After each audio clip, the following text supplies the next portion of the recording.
Namaskar.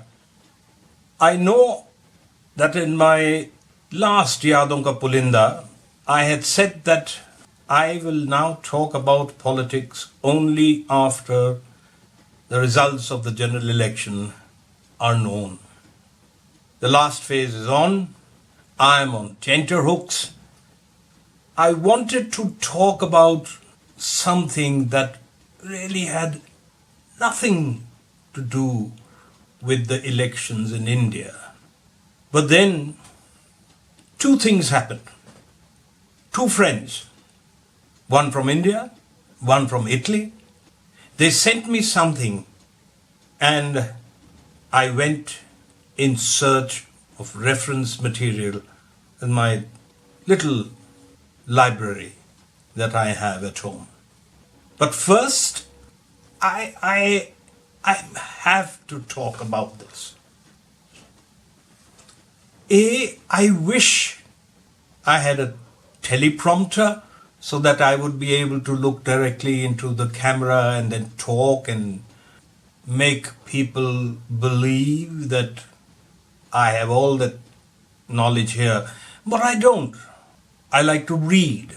I like to research. I like to study. I like to make notes. I think one of the most powerful and reliable newspaper in India is the Telegraph from Kolkata.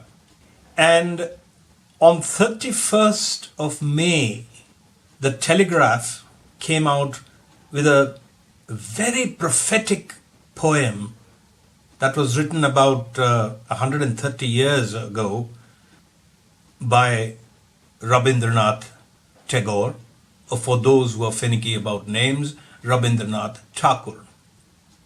I wonder if our megalomaniac meditation, illogically conceived, non-biological person who's in Kanyakumari can say that nobody has heard of Rabindranath Tagore.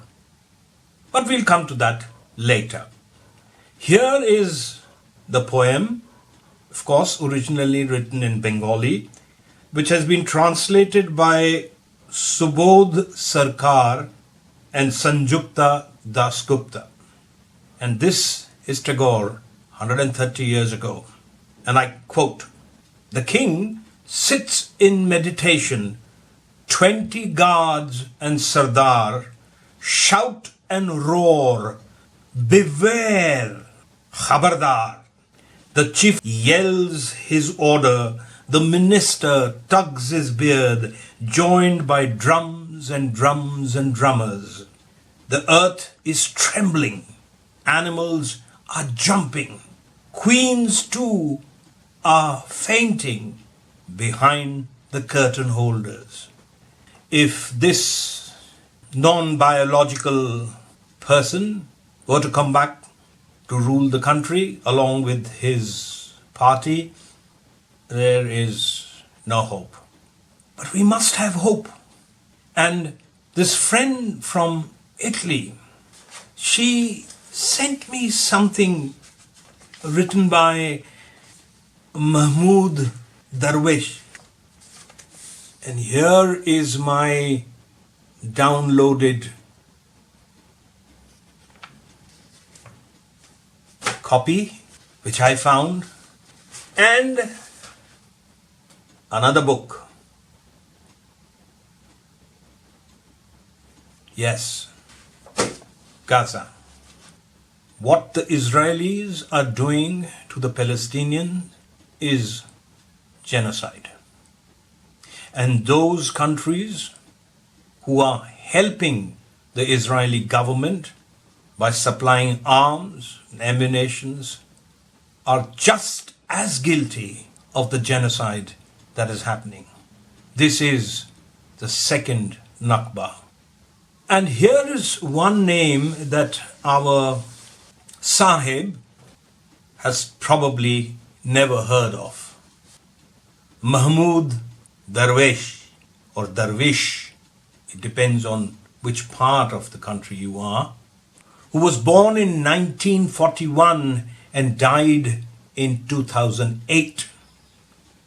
He was a Palestinian poet and author and is regarded as Palestine's national poet. And you will forgive me if I look down and look up again, but I have to read this very carefully, and I want to share it with you. I want to share it with all those souls who still have freedom printed inside them.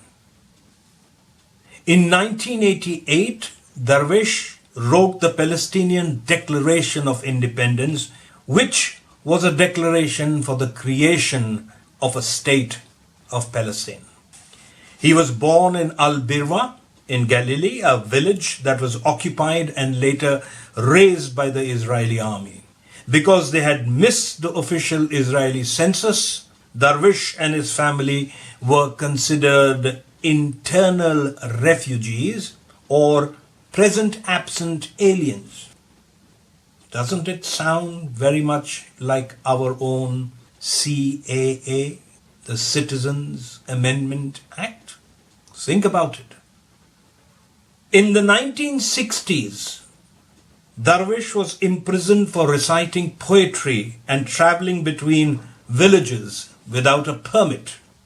Considered a resistance poet, he was placed under arrest, house arrest, when his poem Identity Card was turned into a protest song.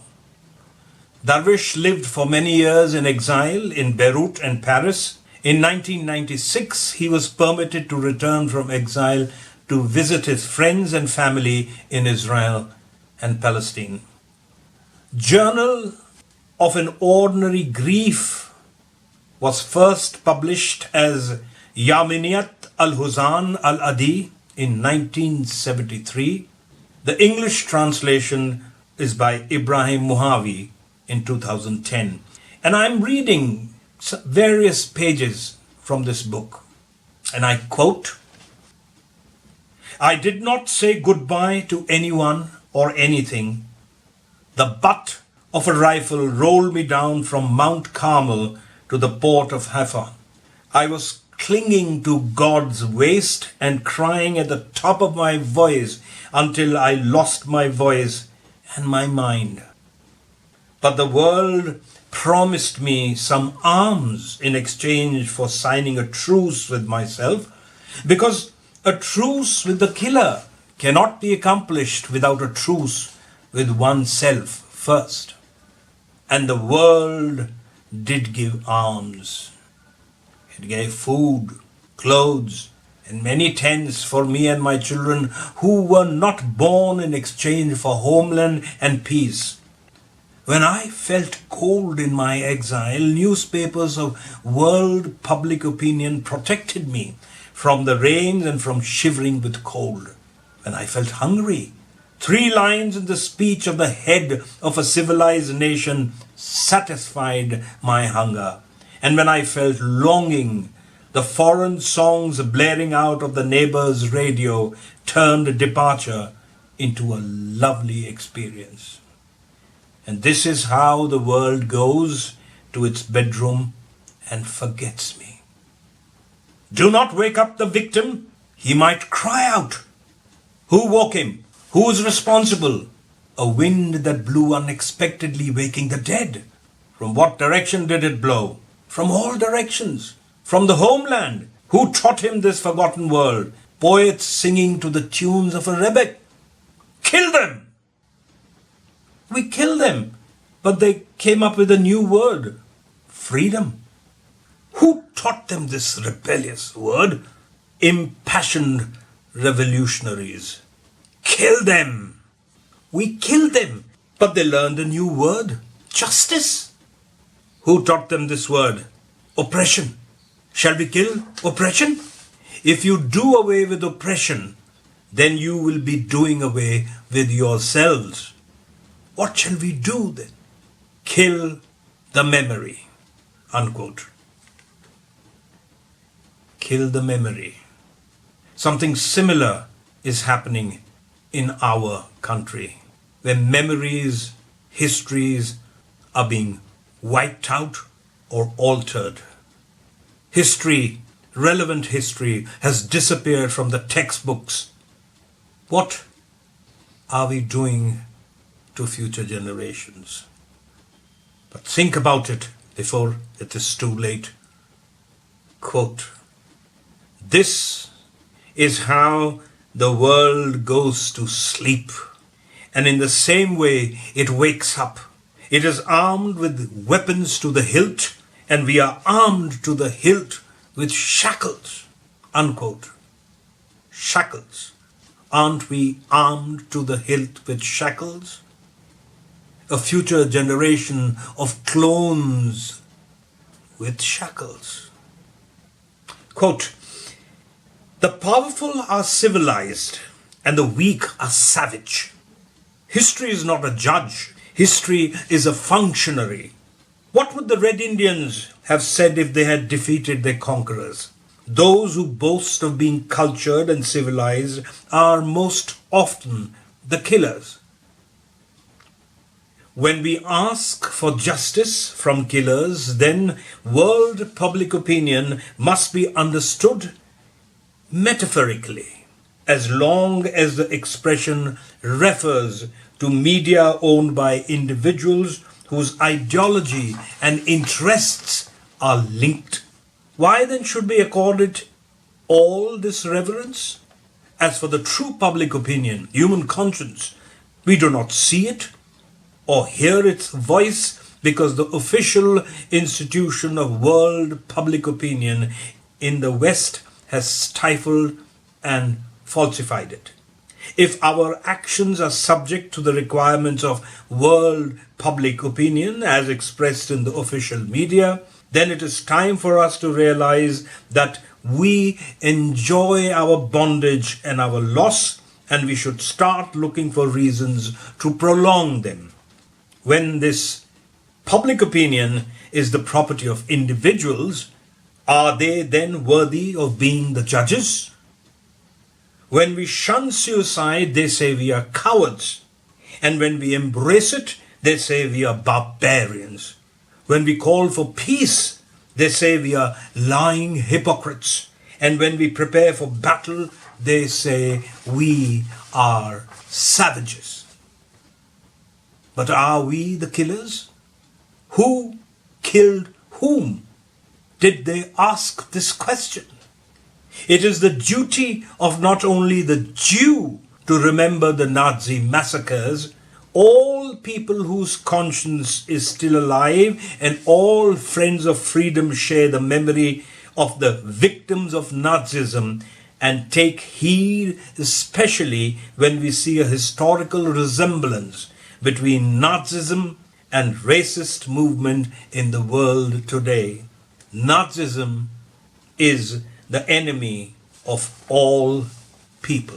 But Israeli excess in taking out the hatred on another people is something else, because one crime cannot redeem another. That Palestinians and other Arabs should be asked to pay the price for crimes they did not commit cannot possibly serve as an indemnity for the disaster.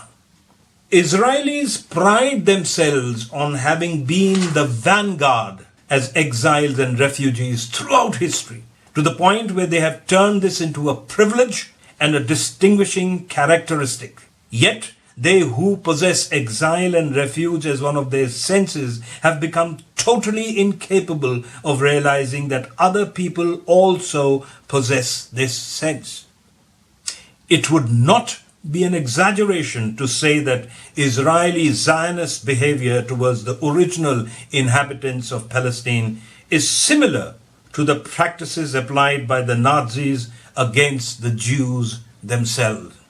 It would also not be an exaggeration to say that the behavior of Israel and the Zionist movement vis-a-vis the rest of the world gives one the impression that they are using the blood of the victims as a commodity. They utilize the money and equipment they receive as payment for the victims of Nazism to destroy another people. Consequently, it would again not be an exaggeration to say that the methods Israel uses to commemorate the victims of Nazism may be characterized as forms of blackmail, given that the basic aim behind saturating the Israeli people with the consciousness of catastrophe is to saturate them at the same time with feelings of vengeance, not on the killers, but on another people, the Palestinian people, who are themselves victims. It does not matter to her very much whether or not we know her name or recognize her image or oratorical skills. She does not believe she is photogenic or a media event. She does not make ready for the camera with a smile plastered on her face. That is not what she wants and not what we want. Gaza's wound has not been changed into a platform for orators. What is beautiful about Gaza is that we do not discuss her much, and we do not perfume the smoke of our dreams with the feminine fragrance of our lyrics. Thus, Gaza would make a losing bet for the bookies. And for this very reason, Gaza is a moral and spiritual treasure of incalculable worth for all Arabs. Unquote. I think for humanity, for all of us. Quote, what is beautiful about Gaza is that our voices do not reach her. Nothing diverts her attention. Nothing turns her fist away from the face of the enemy. Not the kind of Palestinian state that we will establish on the eastern side of the moon or the western side of Jupiter after it had been mapped, or the distribution of seats in the Palestinian National Council. Nothing diverts her attention. She is dedicated to rejection, hunger and rejection, thirst and rejection, desperation and rejection, torture and rejection, siege and rejection, death and rejection. The enemy may defeat Gaza. The stormy sea might overwhelm a small island. They may cut down all her trees. They might break her bones. They might plant their tanks in the bellies of her women and children, or they might toss her into the sand, into the sea, into blood. But Gaza will not repeat the lies. Gaza will not say yes to the conquerors, and she will continue to erupt. It is not death. It is not suicide. It is Gaza's way of announcing she is worthy of life. Unquote. So many people in our own country are worthy of life, freedom of speech, of religion, what kind of food they want to eat, how they want to be addressed, what do they wear, where do they pray, how do they pray. Freedom. I wait to see what is happening to my country's freedom after the results are out. Namaskar.